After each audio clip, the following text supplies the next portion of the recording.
What's going on with y'all, man? It is Black Balloon, and I'm coming back with another video. So y'all already know what's going on. Alright, y'all. I really just wanted to jump on here and sort of react to these two clips that popped up on my recommended, right? Now, this video is kind of random. Two random clips. One of them comes from the Art of Dialogue channel with Freddie P. And y'all know he was a part of the whole bad boy thing back early 2000s and stuff, right? And he was talking about Quincy Brown and Diddy. And he was talking about Quincy, which is, I'm not sure if Diddy ever adopted him, but they say he's Diddy's stepson. He was talking about whether or not he was actually in love with Diddy and that he might have been groomed at a young age by Diddy. And I thought it was interesting because when I clicked on it, I thought it was going to be a little ignorant. You know, I'll see like Art of Dialogue stuff pop up with some of the old Making the Band members, Freddie P, Chopper, all that stuff. And they talking about the case, Gene Deal. Some of the stuff I'll start listening to, I'll keep it moving. This one caught my attention. It made me want to keep listening because, he was saying some very believable stuff. And I was like, yo, I gotta react to this and bring this to the channel and see what y'all think, right? So I want to get into that clip real quick. Check it out. See what y'all think about it. I'm gonna come back, talk about it a little bit more. And after that, we basically gonna flip the switch and go into this other clip that's about 2 minutes long from, it comes from a channel I've reacted to before on my channel. And it goes a little bit into witchcraft, right? The two clips have nothing to do with each other.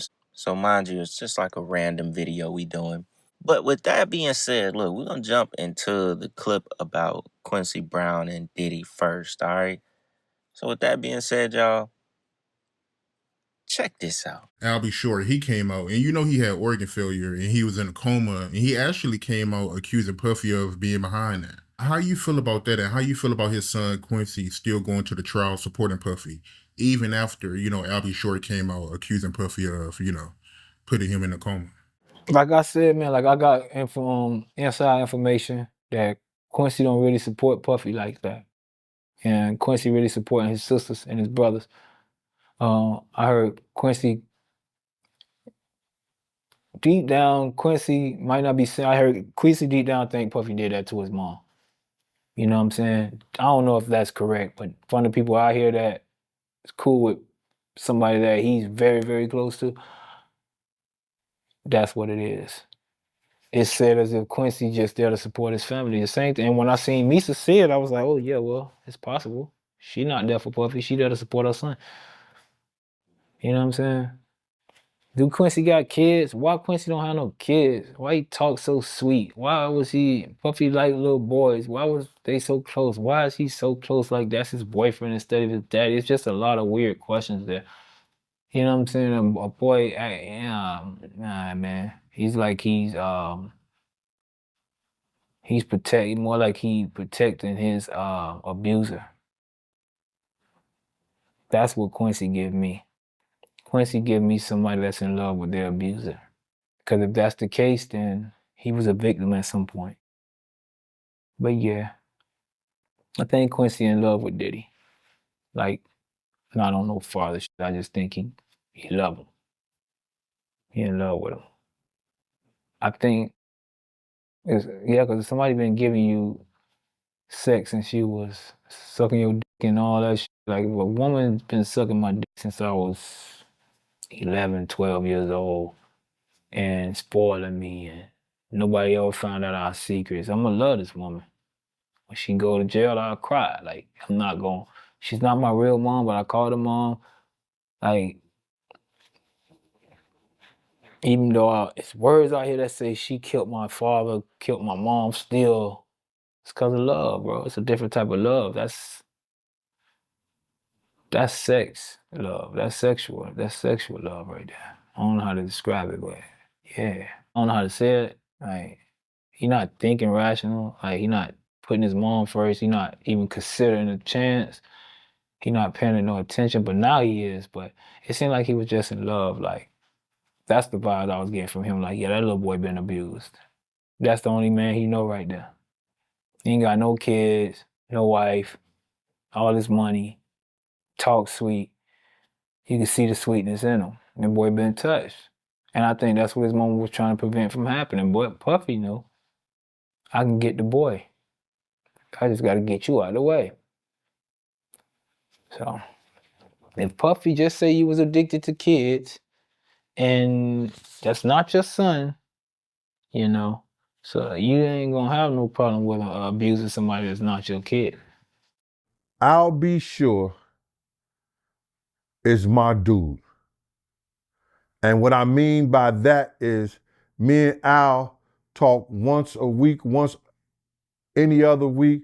And when we see each other, it seems like no matter how long it is and how long it's been, we've always had love and been cool with each other. I got a lot of respect for Al. I want to say this to you, Quincy, because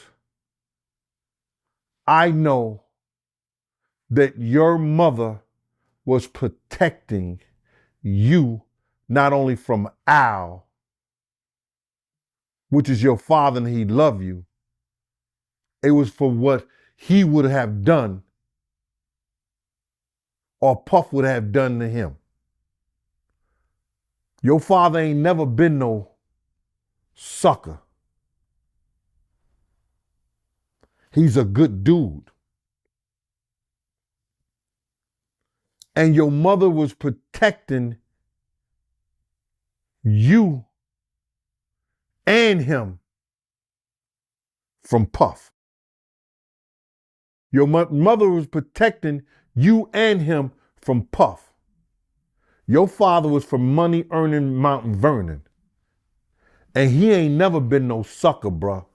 I'm not gonna lie.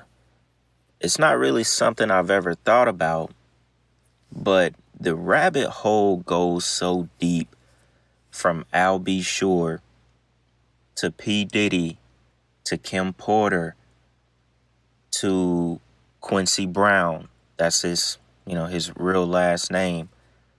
And, Al B. Sure recently came out and, he basically said it again that he knows or he thinks Diddy had something to do with him going into a coma. I forget exactly what happened, but he blames it on Diddy.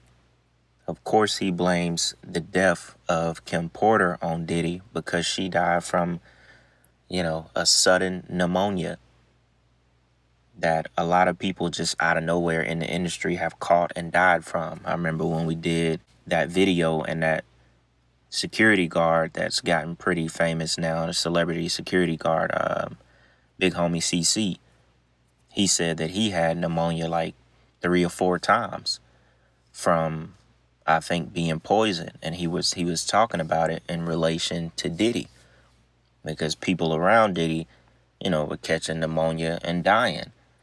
But the rabbit hole in that family or, whatever, it goes very deep. And we still basically speculate on the whole Kim Porter thing. We may not ever get that full truth. Al B. Sure, I mean, you can tell he's traumatized by everything that's happened, considering he was basically on his deathbed. I'm saying that because Freddie P basically saying that Quincy is suffering from Stockholm syndrome. Just looking at my beautiful son, boy, you's a beautiful black king. Thank Jesus, you, you just thank you, Dad. woo, man, Thank you. man, I appreciate it. man. I'm blessed. Love you. Thank you. I mean, what you doing, man? You're getting Where you start to generate feelings for a person that's abused you because your life revolves around this man. He's saying he's the only man he ever had, basically. Like this is the only family. So he hides that, abuse. I mean, obviously this is not, foolproof. I think Freddie P is, you know, he's just kind of saying what it looks like. But, I mean, when you think about everything that we've heard, we've learned from that family, it wouldn't be too far out there to believe that some of those things could be true. You know, I won't go as far as to say that he doesn't have any kids because he just rose that way. I mean, I don't know.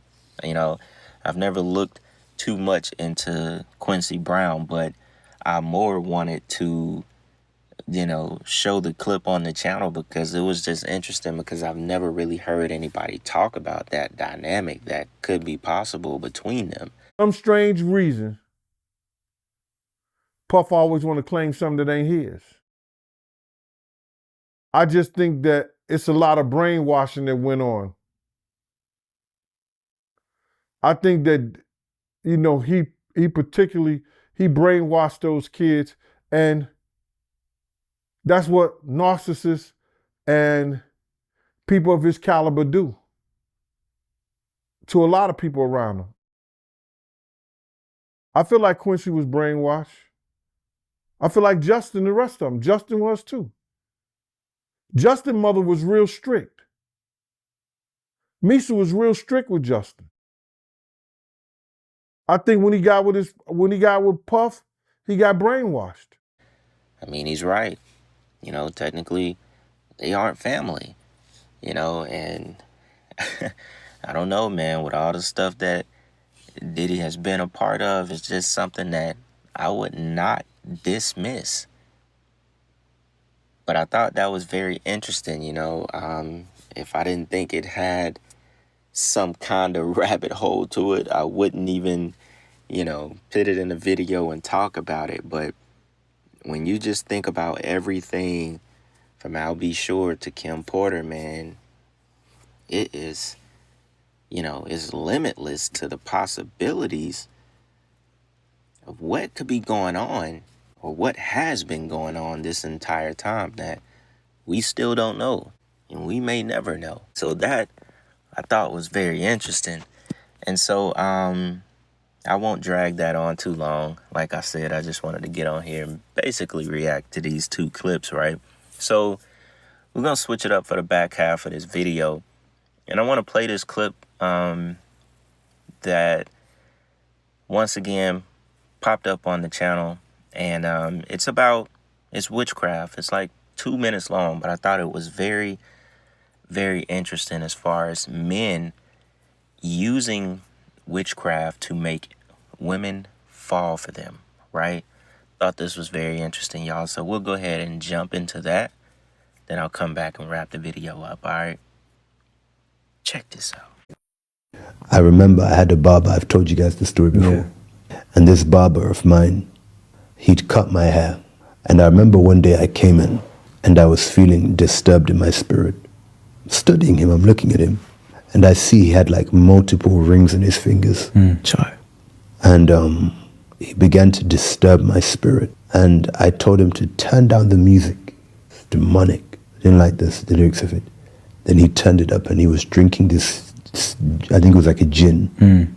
You know, like it will make him more powerful. Yeah. So this is a silly guy.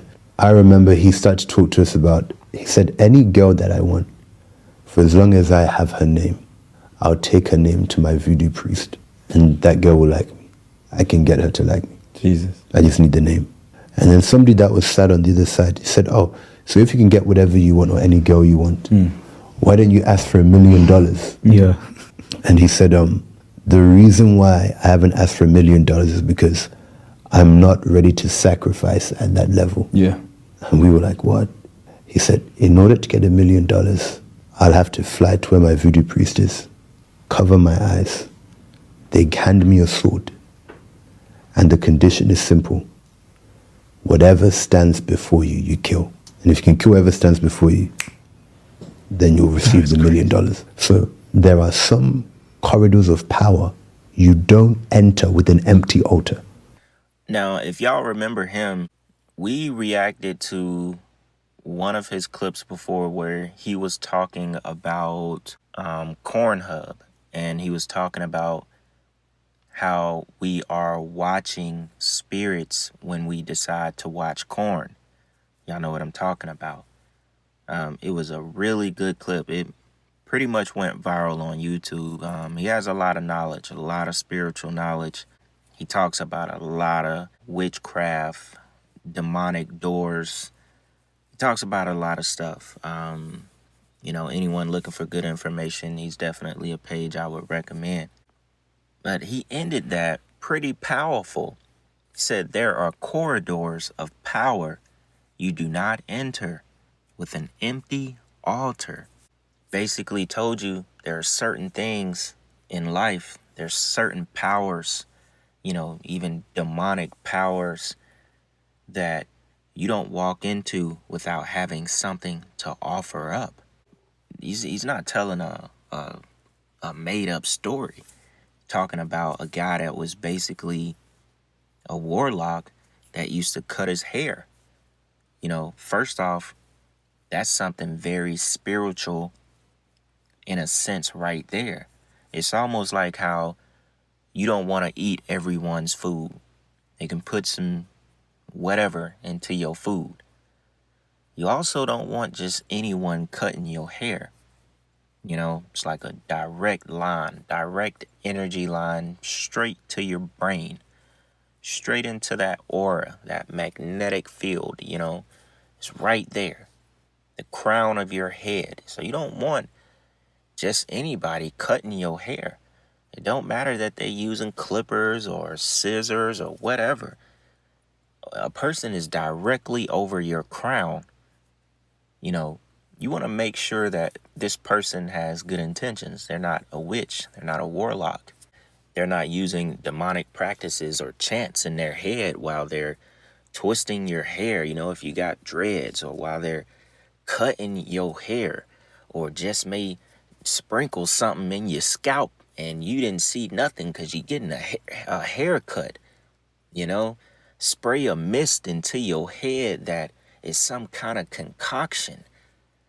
You know, that's something to think about as well. I mean, it's you know, evil practices out here, especially for men that get haircuts. Need to make sure that when they spray that head after that cut, that need to be something you see that they spraying. I mean, we know this is not for every barber there is, you know. Obviously, there was a situation where something told him that, you know, this barber was rubbing his spirit wrong.